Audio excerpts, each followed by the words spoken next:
बोल रहे हैं देशांतर से स्थानीय समय और मानक समय कैसे संबंधित हैं। स्थानीय समय आकाश में सूर्य की स्थिति से निर्धारित होती है जो देशांतर के साथ बदलता रहता है। मानक समय एक क्षेत्र या देश द्वारा अपनाया गया एक समान समय है जो अक्सर उस क्षेत्र के भीतर एक विशिष्ट मध्याह्न देशांतर के स्थानीय समय पर आधारित होता है। समय क्षेत्र पृथ्वी को देशांतर के स्थानीय समय पर आधारित होता है और समय क्षेत्र पृथ्वी को अनुदैर्घ्य खंडों में विभाजित करके बनाए जाते हैं जिनमें प्रत्येक आमतौर पर 15 डिग्री चौड़ा होता है। कल्पना कीजिए कि आप पहली बार किसी नगर की यात्रा कर रहे हैं तो कैसे जाओगे। मानचित्र अगर रहेगा तो आराम से मानचित्र को समझते हुए जा सकते हैं। उस नगर में आप जिन स्थानों की यात्रा करना चाहते हैं उनका पता कैसे लगाएंगे। आजकल तो गूगल के थ्रू भी सर्च करके जा सकते हैं। आप सहायता के लिए किसी स्थानीय व्यक्ति से पूछ सकते हैं अथवा उस नगर के मानचित्र को देख सकते हैं। पिछली कक्षा में आपने मानचित्र के बारे में कुछ बातें सीखी थी और इस अध्याय में हम उनका विस्तार पूर्वक अध्ययन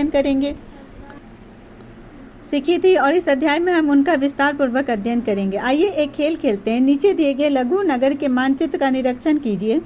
कल्पना कीजिए कि आप रेलवे स्टेशन पर एक रेलगाड़ी से अभी उतरे हैं। मानचित्र पर अंकित बैंक में जाना चाहते हैं। आप किस मार्ग से जाएंगे? क्या कोई अन्य संभावित मार्ग भी है? क्या आप इसी मानचित्र में सार्वजनिक उद्यान, विद्यालय और संग्रहालय का भी पता लगा सकते हैं? यदि आप बैंक से बाजार तक जाना चाहते हैं तो आप किस मार्ग को चुनेंगे? ऐसी परिस्थिति में एक मानचित्र उपयोग में आता है। ये कौन सा साइड होता है? उत्तर, दक्षिण, पूर्व और ये पश्चिम। ये क्या है?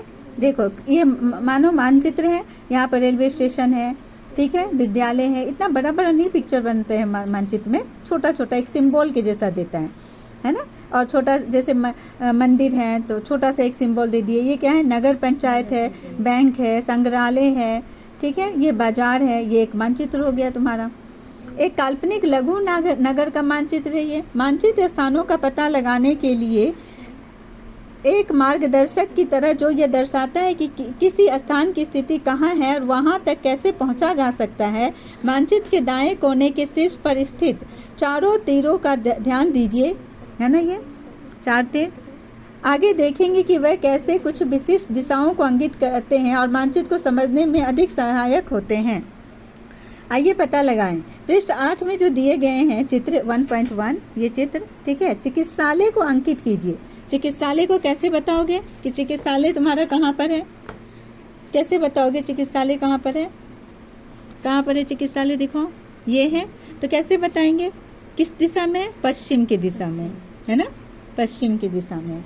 नीले रंग से दिखाए गए क्षेत्र क्या दर्शा रहे हैं? नीला रंग का जो दिखा रहे हैं वो क्या दर्शा रहे हैं?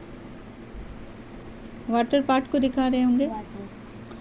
विद्यालय, नगर पंचायत और सार्वजनिक उद्यान में रेलवे स्टेशन से कौन सा स्थान सबसे अधिक दूरी पर है? अब बताओ। विद्यालय, नगर पंचायत और सार्वजनिक उद्यान में सार्वजनिक में रेलवे स्टेशन कौन सा सबसे दूर है? विद्यालय के तो नज़दीक है, नगर पंचायत के दूर है थोड़ा सा, और एक और क्या था? संग्रहालय नहीं है, सार्वजनिक रेलवे स्टेशन वहाँ। तो पंचायत, सार्वजनिक उद्यान कहाँ पर है? पंचायत नगर है। तो कौन सा दूर है? कहाँ, किससे दूर है? संग्रहालय से ज़्यादा दूर है इसमें। कक्षा के एक क्रियाकलाप के रूप में 3 या 4 विद्यार्थियों को अलग अलग समूह में बनाई और प्रत्येक समूह से अपने विद्यालय तथा उससे तक जाने के कुछ मार्गों को पड़ोस के भवनों और मानचित्र बनाने को कही, है ना। अभी बोला गया ना स्कूल से क्या बनाने के लिए? स्कूल से लेकर, घर से लेकर स्कूल तक का मानचित्र। अंत में सभी मानचित्रों की तुलना कीजिए और उन पर चर्चा कीजिए। सब बच्चे का अलग अलग हो जाएगा घर से सबका। किसी के रास्ते में नदी मिल सकता है, किसी के रास्ते में मंदिर मिलेगा, मस्जिद मिलेगा, तो वो भी पिक्चर में बनाना होगा। मानचित्र और उसके घटक। हम इस साधारण उदाहरण से समझ सकते हैं कि मानचित्र किसी भी क्षेत्र का एक प्रतीकात्मक चित्रण या रेखांकन। मानचित्र क्या है? बोलो। मानचित्र किसी भी क्षेत्र का एक प्रतीकात्मक चित्रण या रेखांकन है। यह एक लघु क्षेत्र, गांव या कस्बा, एक बृहद क्षेत्र, मान लीजिए आपका जनपद या राज्य अथवा भारत जैसा एक अति विशाल देश या संपूर्ण विश्व भी हो सकता है। मानचित्र में आप सतह को ऐसे देखते हैं जैसे आप उसे ऊपर से देखते हैं। एटलस में एक मानचित्र वाली किताब होती है, मानचित्र वाली मानचित्रों की एक पुस्तक का संग्रह। एटलस क्या है? बोलो। मानचित्र के पुस्तक का संग्रह है। मानचित्र के पुस्तक का संग्रह है। जैसा कि आप जानेंगे मानचित्र अनेक प्रकार के होते हैं। मानचित्र कितने प्रकार के होते हैं? कई प्रकार के होते हैं। भौतिक मानचित्र, राजनीतिक मानचित्र, थीमेटिक मानचित्र।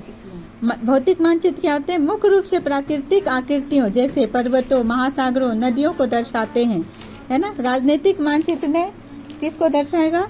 देशों को, राज्यों को, सीमाओं को, नगरों आदि को दर्शाते हैं वो राजनीतिक मानचित्रों के। उदाहरण के लिए सभी राज्यों, केंद्र शासित प्रदेशों और उनकी राजधानियों को दर्शाता है भारत का एक मानचित्र।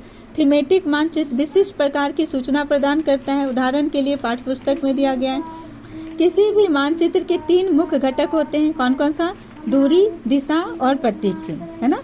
कितने से कितने किलोमीटर दूरी पर है, और दिशा क्या है, और प्रतीक चिन्ह। जैसे बताएं मंदिर का प्रतीक चिन्ह क्या होता है, फिर पेड़ का दे देता है, नहर का दे देता है, रेलवे लाइन का एक 2 डॉट डॉट डॉट जैसा दे देगा, वो उसका प्रतीक चिन्ह हो जाता है। देखते इतने बड़े बड़े पिक्चर नहीं बने रहते हैं मानचित्र में, है ना। बड़े बड़े मानचित्र में, छोटे छोटे मानचित्र में हो सकते हैं, बड़े में नहीं। देखते हुए प्रथम के 2 बार पहले ही जान चुके हैं। आइए हम इन्हें अधिक सटीक ढंग से परिभाषित करते हैं। क्या आप कभी अचंभित हुए हैं कि बृहद क्षेत्र को कागज के एक छोटे टुकड़े पर कैसे प्रस्तुत किया जा सकता है? इतने बड़े जगहों को छोटा सा कागज पर कैसे, एक ये पेज पर भी हम दर्शा सकते हैं? तो सिंबल के थ्रू, है ना, प्रतीक के छोटे छोटे के थ्रू।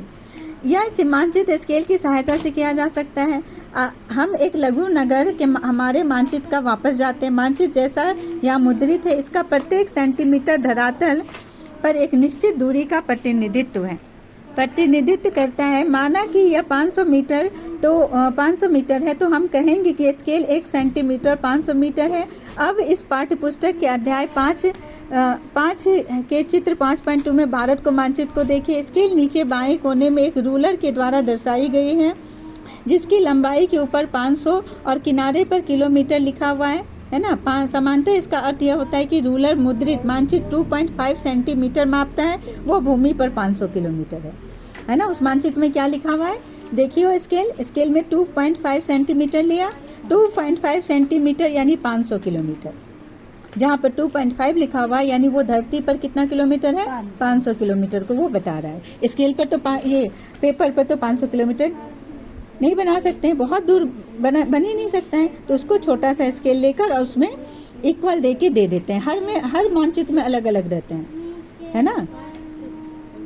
इसलिए मानचित्र पर चिन्हित किन्हीं 2 बिंदुओं के बीच की वास्तविक दूरी उसे स्केल पर निर्भर करते हैं। किसी भी 2 चीज़ की दूरी, जैसे यहाँ पर है तुम्हारा, जैसे इस दोनों की दूरी कितनी किलोमीटर में है, तो वो स्केल के थ्रू बताया जाता है। आइए पता लगाएं। किसी विद्यालय के खेल मैदान का एक साधारण मानचित्र बनाइए। मान लीजिए कि ये 40 मीटर लंबा और 30 मीटर चौड़ा आयताकार क्षेत्र है। इसे अपने रूलर की सहायता से 1 सेंटीमीटर बराबर, देखो यहाँ 1 सेंटीमीटर बराबर कितना बोला लेने के लिए? 10 मीटर के स्केल पर सटीक ढंग से खींचिए।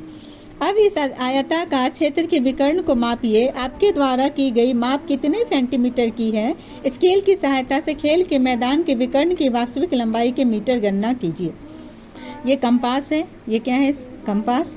आइए लघु नगर में मानचित्र को दाईं और शीर्ष पर स्थित 4 तीरों पर वापस आते हैं। ये 4 दिशाओं को इंगित करते हैं। किसको दिखाते हैं? 4 दिशाओं को, उत्तर, दक्षिण, पूरब और पश्चिम। ये दोनों के बीच में है, तो ये उत्तर पश्चिम है। ये बोलो, उत्तर पूर्व, दक्षिण पूर्व, और ये दक्षिण पश्चिम। दिशाओं को इंगित करते हैं। शीर्ष पर उत्तर और घड़ी के कांटों की दिशा वे घूमते हुए पूर्व, दक्षिण तथा पश्चिम, इन्हें चतुर्दिश या प्रधान बिंदु कहा जाता है। इनके अतिरिक्त मध्यवर्ती दिशाओं उत्तर पूर्व, दक्षिण पश्चिम और उत्तर पश्चिम का भी उपयोग किया जाता है। अधिकतर मानचित्रों में उत्तर अक्षर में से अंकित एक तीर होता है जो उत्तर दिशा को इंगित करता है। आइए पता लगाएं। लघु नगर के मानचित्र पर पुनः विचार कीजिए। नीचे दी गई सूची में सही और गलत कथनों की पहचान कीजिए। बाजार चिकित्सालय के उत्तर में है, संग्रहालय बैंक दक्षिण पूर्व में है, रेलवे स्टेशन चिकित्सालय के उत्तर पश्चिम में है, झील आवासीय भवन के उत्तर पश्चिम में। अभी जो देखे थे मानचित्र 1.1 में, अपने विद्यालय के प्रारंभिक बिंदु मानते हुए क्या आप जानते हैं कि आपका घर लगभग किस दिशा में स्थित है? अपने शिक्षक या माता पिता से पता करो। चलो यहाँ तक देख लेते हैं हम लोग। प्रतीक चिन्ह क्या है? मानचित्र। प्रतीक चिन्ह मानचित्रों का एक और महत्वपूर्ण घटक है।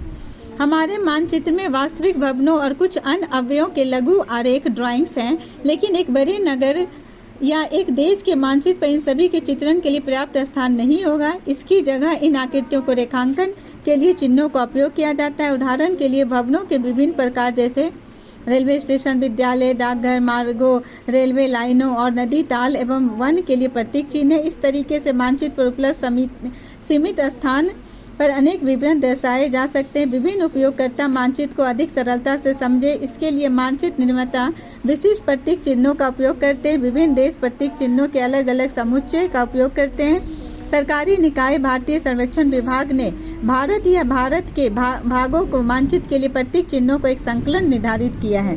उनमें से कुछ चयनित चिन्हों को पृष्ठ 111 और चित्र 1.2 में दर्शाया गया। ये चित्र 1.2 है। अब देखो जैसे, अब आइए पता करते हैं। अपने घर, विद्यालय और कुछ अन्य महत्वपूर्ण भू चिन्हों सहित अपने स्थान या अपने गांव का एक मानचित्र बनाइए। चतुर्दिश को दर्शाइए और दर्शाई गई कुछ महत्वपूर्ण आकृतियों को अंकित करने के लिए कुछ चिन्हों का उपयोग कीजिए। रेलवे लाइन, बड़ी लाइन, छोटी लाइन और रेलवे स्टेशन। ये बड़ी लाइन को बता रहा है, ये छोटी लाइन और ये रेलवे स्टेशन को बता रहा है। देख रहे हैं कैसे? उतना बड़ा तो रेलवे का रेल का पिक्चर नहीं बनाएगा।